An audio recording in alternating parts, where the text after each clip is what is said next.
Welcome to WHRO's weekly edition. I'm Jordan Christie. And I'm Barry Graham. We highlight the week's news and stories happening all over Hampton Roads. In this week's program, apprenticeship opportunities for trades that are crucial to Hampton Roads' economy are struggling to scale to meet ever-increasing current workforce demands. WHRO sat down with a former director for the National Institutes of Health under George W. Bush to discuss the biggest health challenges facing Americans. Healthcare is less and less accessible. So we have a shortage of doctors and shortage of nurses, which impacts the availability and the quality of care. And lawmakers are considering a legal cannabis retail market this year, and that's great news for local hemp farmers. They've anticipated a switch to cannabis for years.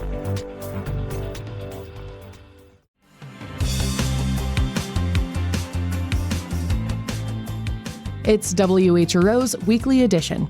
Apprenticeships provide a pipeline for many of the trades Hampton Roads has relied on for generations, but WHRO's Toby Cox reports some say these opportunities need to scale faster to meet current workforce demands. Tyrell Brooks is in his second year as a machinist apprentice at Sumitomo Drive Technologies in Chesapeake. By the time he graduates later this year, he'll have put in 4,000 hours of classroom and lab training, all while getting paid with benefits. It's flattering knowing that you aren't making the company any money, but they're still paying you to learn. So in the future, you can make no money. Barbara Blake with Old Dominion University says there's been significant progress in Virginia to grow what she calls earn and learn programs, such as expanding apprenticeships beyond traditional trades into fields like education, cybersecurity, and healthcare. We have the most that we've ever had in the history of the Commonwealth. But Blake says there's still work to be done to catch up to apprentice systems elsewhere in the nation and world. She says it'll take both consistent funding and community trust that apprenticeships are pathways to success. Toby Cox, WHRO News. State officials launched a new website to make the wetland credit system more transparent. WHRO's Catherine Hefner explains how it works. When a city or developer encroaches on wetlands or streams, they're legally required to offset that impact by paying to restore a similar ecosystem. It's called mitigation banking and works as a marketplace where builders and restoration groups can trade credits. Jonathan Rock with the Virginia Department of Environmental Quality says the system's been around for decades, but has become somewhat of a black box. It's very difficult for the participants to see what's available, the price of credits, so that means that there are some very wild fluctuations from place to place within Virginia and from time to time. He says the state's goal is to streamline the market by making it easier to access information, like where credits are available and how much they cost. That could also help wetlands get built more quickly. Catherine Hafner, WHRO News. Learn more at WHRO.org. A new program teaches Virginia Beach citizens about how city government works. WHRO's John Doucette says it aims to educate and help get things done more effectively. The Virginia Beach Council of Civic Organizations launched an academy in October to teach people how the government functions. Former City Council member Chris Taylor leads the sessions, including a meeting later this month about the City Council agenda process and other topics. He says people need to understand fundamentals of local government. They're going to be able to get educated and informed, with the outcome being the ability to better engage their local government, the administrative side, and the political side. And if we can accomplish that, then over time, I believe we'll be a better community. VBCCO Academy is different from a city effort that is now in a pilot program. Visit vbcco.org for more information. John Doucette, WHRO News. With healthcare costs rising and shortages of nurses and doctors nationwide, frustration with the U.S. health system is growing. WHRO health reporter Yi-Ching Wang sat down with Dr. Elias Zerhouni, the former director of the National Institutes of Health under President George W. Bush and the author of Disease Knows No Politics, to discuss the biggest health challenges facing Americans. Dr. Zerhouni, thank you for sitting down with us. Tell us, what do you see as the most concerning health issues Americans are currently facing?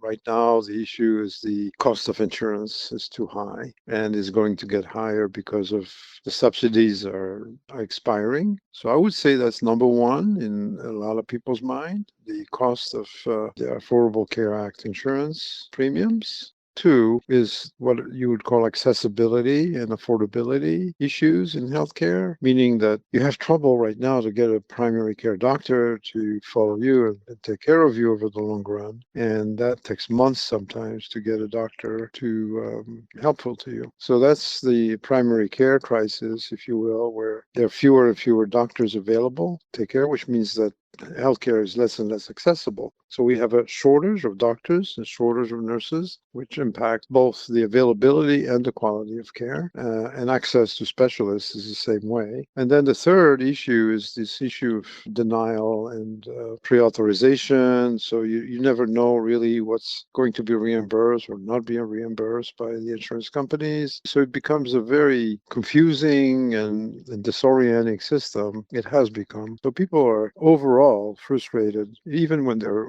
insured. In your book, Disease Knows No Politics, you said health should transcend partisanship.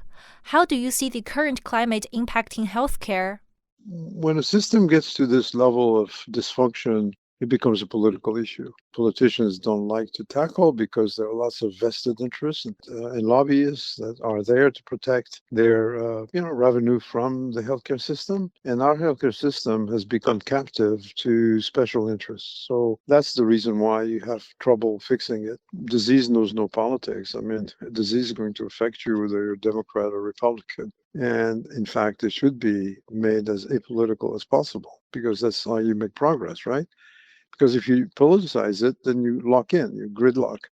And that's what's happening right now. There's a tremendous amount of politicization. There's a big dispute between what the current administration believes and what the majority of public health experts believe. And it seems like they're not even communicating with each other. We have more cases of measles this year than we've had in many, many years. And then you hear about other conditions that people don't want to get vaccinated about because they've been scared by officials about vaccines hurt you. I mean, that's another one that I think is dangerous, is that when you politicize something that touches people's lives, you can come up with any kinds of stories and fear-mongering and then say, well, not follow the science, just follow the political instincts and the political discourse that some people have. Based on your experience leading the NIH, what do you believe health officials need to do? I think what they need to do is step back, and if they really have the courage to address it, which I don't see right now, then profound reform needs to occur, which means depoliticize the issue, disintermediate the system by reducing the number of non-value added extraction of money that's done in the system. I mean, we waste a ton of money on administrative issues and, denial or pre-authorization and overpricing and all kinds of things that are dysfunctional, but you have to depoliticize to be able to fix that. Dr. Zerhouni, thank you for speaking with us. Well, thank you for having me and asking me to participate in your Q&A. Still ahead on Weekly Edition, a church group in Virginia Beach is turning recycled plastic bags into sleeping mats for people without homes. But first, there were several rallies across Hampton Roads against ICE and to honor Renee Nicole Good following her death in Minneapolis. WHRO's Michelle Hankerson reports what brought hundreds of people out across the 7 cities. Good attended Old Dominion University. At a vigil in Norfolk, one of her former professors, Heather Weddington, shared a poem Good wrote. I want back my rocking chairs, solipsist sunsets, and coastal jungle sounds that are tercets from cicadas and pentameter from the hairy legs of cockroaches. Rocco DeBellis attended the same Norfolk vigil to stand against ICE's actions. This isn't the country I grew up in. I don't recognize it. I don't like it. My families are immigrants themselves. And so, I don't know. This ICE thing is a real problem. Newport News Mayor Phil Jones attended an anti-ICE rally in his city to show his support for protesters. Jones says the city is aware Newport News could become a target for ICE agents, and city officials are prepared. I would say working with our local law enforcement and ensuring that if ICE does come to town, that we have talked to them. We don't like people just moving in and out of our city with masks. So we hear the people. Jones says Newport News would not be violent with protesters if residents reacted that way with ICE's presence. Michelle Hankerson, WHRO News. President Donald Trump has railed against renewable energy, especially wind turbines. But for one county in eastern North Carolina, they're producing some real economic tailwinds. WFAE's Zachary Turner joined a middle school field trip to learn how windmills are transforming our coastal plains. It's field trip day at Chowan County Middle School. Apex Clean Energy's Brian O'Shea receives 2 busloads of 6th graders at the Timber Mill Wind Project, just north of Edenton. All right, everybody, welcome to Timber Mill Wind. Thanks for being here today. The students gather around site manager Tyler Finley. After the obligatory 6-7 joke, does anybody know how much power it's producing? It's on the paper. 700. Wrong. The children settle into their lesson, featuring Timber Mill's flagship turbine, Penelope, named after the local Revolutionary War activist Penelope Barker. The windmill is so tall that if you stood atop Charlotte's Wells Fargo Center, you could high-five the top of the blade. Penelope is 591 feet tall to the tip of the blade when it's pointing straight up in the air. It's a 4.2 megawatt wind turbine, and it generates enough power each year to power about 1,000 homes. But Penelope and her 44 sister turbines do a lot more for Chowan County than just keeping the lights on. How much is taxes on it? How much is taxes on it? Oh, that's a tough one. I don't know how to really answer that. The answer, turns out, is a lot. The company paid $3 million in taxes this year, producing $750,000 in revenue for the county. That's no small amount, says County Commissioner Bob Kirby. So the way you think about it, it's not so much the power that it's generating, it's the economic part of it. It's an economic driver as far as the tax is concerned, for sure. They're the largest taxpayer in the county by far. By far. As the students ride around the wind farm, math teacher Laura Tarnaski says the field trip had ulterior motives besides learning about clean energy. We really want them to understand what's going on in their community, to see that there's jobs here and that they can stay in Chowan County and have a good job. Chowan County is a small county with about 14,000 residents. We have so much of our youth that are going to other places for jobs. Right. We want them to see what they have, the opportunities we have in this county. The Timber Mill Wind Farm only employs 8 full-time staff members, but the turbines also benefit the farmers who lease their land and air rights to the company. Back at school, the 6th graders eat their lunch and debrief. Some are a little nervous to talk to a reporter, so they interview each other. Hey, the microphone. What's your name? Egypt. Oh, Egypt Voice. What's your favorite part about the field trip? Seeing the windmills up close. They're also applying what they learned at the wind farm. Jace Goodwin and Parker Nixon blow on miniature plastic fan blades. So you keep going. They're building a replica of the turbines out of a pencil, plastic fan, and a small motor. Nixon says this wasn't his first time near the turbines. One day I was deer hunting right beside one, and all you heard was whoa, whoa, whoa. So you could hear the blades spinning. Yeah, it was cool. Pedagogically, the trip was a success, in more ways than one. Would you ever want to work at a wind farm? Yeah, I mean, I just feel like a pretty good job. It's going up there, working on this stuff. Yeah. I've seen videos of it too. Like you can open up a little hatch on the top, you can stay on the very top of it. You wouldn't be scared to go all the way up there? No. If I had a dresser of drawers when I got up there. A dresser of drawers? Yeah. Next trip, he'll have to ask the windmill technician if they carry an extra set of briefs. I'm Zachary Turner.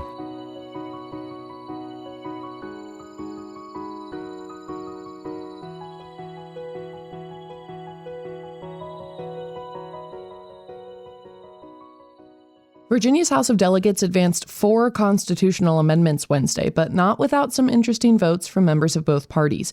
WVTF's Brad Kuttner has this report. The headline-making vote Wednesday night was Democrats' mid-decade redistricting amendment. Henrico County Democrat Rodney Willett carried the measure. He said it keeps Virginia's options open. This allows the voters to decide how we do redistricting. They will vote if this is approved. They will vote in a referendum to approve or not approve. All Republicans voted against it, with many saying it ran against the will of voters who approved a bipartisan redistricting process ahead of the last map drawing cycle. 2 Democrats, Nova delegates Carrie Delaney and Alfonso Lopez, did not vote on the effort this year. They voted in favor last year, but told the Virginia Scope they were avoiding a conflict of interest because of work on federal legislation in their professional capacity. Other amendments include nixing Virginia's ban on felon voting. Here's Bill patron Elizabeth Bennett Parker. The restoration of rights benefits reentry, reduces recidivism, and makes communities safer because people feel included as part of our democracy and have a say in what happens in our communities. Colonial Heights delegate Mike Cherry was the lone Republican to break party lines in favor.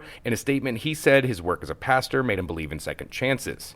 And a rollback of Virginia's same-sex marriage ban was carried by openly gay Fairfax Democratic delegate Mark Sickles, but Appomattox delegate Tom Garrett broke party lines alongside two other Republicans to support it. Here's Garrett. It's my responsibility to do the best I can being me, but it's not my responsibility to judge other people, consistent with their values or my own. And an amendment enshrining protections for abortion, carried by Alexandria Democrat Charneil Herring, passed along party lines.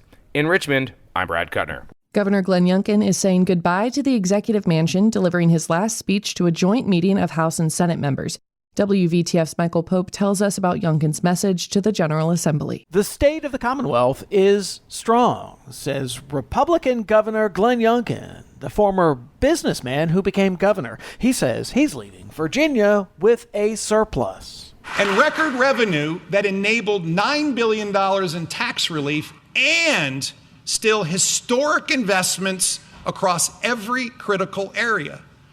And while throughout 2025, many predicted financial calamity, not only has financial calamity not happened, but once again, Virginia is running a significant surplus. But that surplus has a downside, says Senate Majority Leader Scott Survey. The Medicaid forecast was off by billions of dollars. The K-12 forecast requires nearly $1 billion, and thanks to Trump and Republicans in Congress, we have to find another $1 billion because of tax changes they made at the federal level, while pushing down even more Medicaid expenses and SNAP costs and everything else on us. The governor's not left us with what I would say is like a sustainable budget environment. Virginia has a 2-year budget, so the outgoing governor gets to propose a spending plan as he leaves office. But members of the General Assembly and the next governor, Abigail Spanberger, are poised to throw that budget into the trash can and start over next week after the inauguration. Reporting from the Capitol in Richmond, I'm Michael Pope. Williamsburg diners, event goers, and visitors will see higher surcharges this year.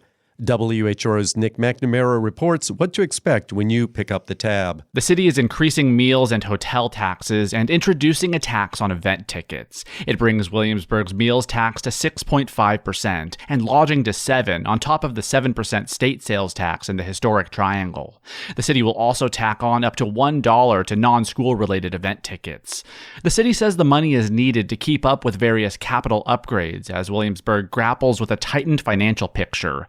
Tourist areas often use hotel and meals taxes to increase revenue. Restaurateurs worry the cost will drive people to eat out of town and put establishments out of business. The city's Hotel and Motel Association, however, doesn't expect the taxes to deter visitors. Nick McNamara, WHRO News. Some local hemp growers have been waiting years to make the switch to cannabis. WHRO's Toby Cox reports it may finally happen this year as lawmakers consider a legal retail market. When Virginia made it legal for adults to possess and grow marijuana in 2021, Jason Blanchett thought a retail market would shortly follow. It didn't. You had a product that was completely legal to possess, to grow at home, to share with your friends, but you had no legal way to buy a safe and regulated part of that product. It just made no sense. Blanchett, president of the Virginia Cannabis Association, says he started growing hemp in 2019, first in Newport News, then in Virginia Beach. He expected to eventually transition to cannabis, but he says no one expected to wait 5 years. Virginia's General Assembly will consider legislation for a retail cannabis market this session, which starts January 14th. Blanchett says he's hopeful a new Democratic governor with a Democratic majority in both houses will get it done. Toby Cox, WHRO News. A church in Virginia Beach recycles plastic bags into sleeping mats for people without homes. WHRO's Catherine Hafner has more on the women doing this service. Every Thursday morning at the Church of the Holy Apostles, a group of dedicated volunteers gets to work. Their colorful crocheted mats look like they're made of typical yarn, but look closer and you'll see it's plastic. Grocery bags, dog poop bags, takeout bags. Bonnie Corcoran explains they fold and slice the bags into plastic yarn. Then we have all the yarn that we twist into a ball, and then we start crocheting. The mats go to local homeless people to keep their sleeping bags dry. Kim Nichter with the church says that's what drew them to the program. It's actually helping somebody. Plus, it brought like a fellowship. We could laugh and joke and have conversations and everything while doing good for everybody. Each mat takes up to 700 plastic bags, so the ladies are always on the hunt for more. Catherine Hafner, WHRO News. Governor-elect Abigail Spanberger ran on a promise to improve housing affordability across the Commonwealth. When she takes office this weekend, there will be a myriad of legislative efforts to support that promise. Among them is a bill that would expand the use of manufactured homes. They're quick and easy to build, but carry with them a perception of a mobile home industry that's often unattractive to localities. WVTF's Brad Kuttner reports. I'm walking up to the Dorsey Homes community in Petersburg, a collection of freshly built manufactured homes. Randy Grumbine, executive director of the Virginia Manufactured and Modular Housing Association, is already waiting for me, and he tells me what he'd like to see. So any place that you can site build a home, you would be able to put a manufactured home. That's as simple as it gets. Right now, manufactured homes are allowed by right only in agricultural zones. So this basically says if you can build a home there, why not be able to place a manufactured home on the same lot? As an industry, Grumbine said they've dealt with aesthetic stigma for years, and that stigma can be summed up pretty easily. If it comes on wheels, you can't do it. As the industry moved from what Grumbine admitted was lower quality travel trailers in the 50s and 60s to more permanent structures, he said it's gotten better, but the aesthetic of so-called mobile homes has stuck. The 3-bedroom manufactured home isn't on wheels. It looks as nice inside and outside as the other homes. It came in multiple pieces before being attached on site in less than a month, and Steele loves it. The legislative effort to expand manufactured housing is set to come from Democratic Senator Schuyler Van Volkenburg. He described localities' current disdain for manufactured homes as, quote, discriminatory, and his bill would put them in the same category as traditional homes. If localities are setting up barriers for manufactured homes, which they do, we are taking away one of the lowest cost home ownership options that are available. Van Volkenburg said similar bills have succeeded in other states, including Kentucky, where it passed last year with nearly unanimous support. But while Van Volkenburg is pushing his bill as a kind of non-discrimination in housing type, it is also a zoning bill, one that will take away authority from localities. And Virginia's preference for local authority may run headlong into his bill's dreams of success. Democratic Senator LaCherice Aird's district includes the Dorsey community. She's proud to see folks like Steele get a home they can pass on to their kids. But Aird also respects the legislature's preference for local authority. She hasn't seen Van Volkenburg's bill because it hasn't been published yet, but she said she'd be open to negotiations on the idea. Dorsey Homes is a perfect example of what communities can do when we all get around the table and talk about how to make sure the law supports the flexibility in local communities to move these types of projects forward. Notably, manufactured homes are getting built in Virginia right now, Grumbine said, with an estimated 2,000 such homes set to be built in Virginia by the end of 2026. But if they can build more, he thinks it could fill gaps that many localities and their residents need. As seen here in Petersburg, can make a significant difference to have that entry-level workforce housing that is so badly needed across Virginia. Whether Spanberger and Democratic leadership in both chambers agree remains to be seen. In Richmond, I'm Brad Kuttner. You've been listening to WHRO's Weekly Edition. We had help today from WHRO's Michelle Hankerson, Catherine Hafner, Toby Cox, Nick McNamara, Yiching Wang, and John Doucette. WFAE's Zachary Turner and WVTF's Brad Kuttner and Michael Pope. Also Connor Worley, who produced today's show. A reminder that you can always catch full episodes on the Weekly Edition podcast feed. You can get your news updates at WHRO.org and the WHRO Reports podcast feed. For all of us at WHRO and WHRV, I'm Barry Graham. And I'm Jordan Christie. Have a great weekend.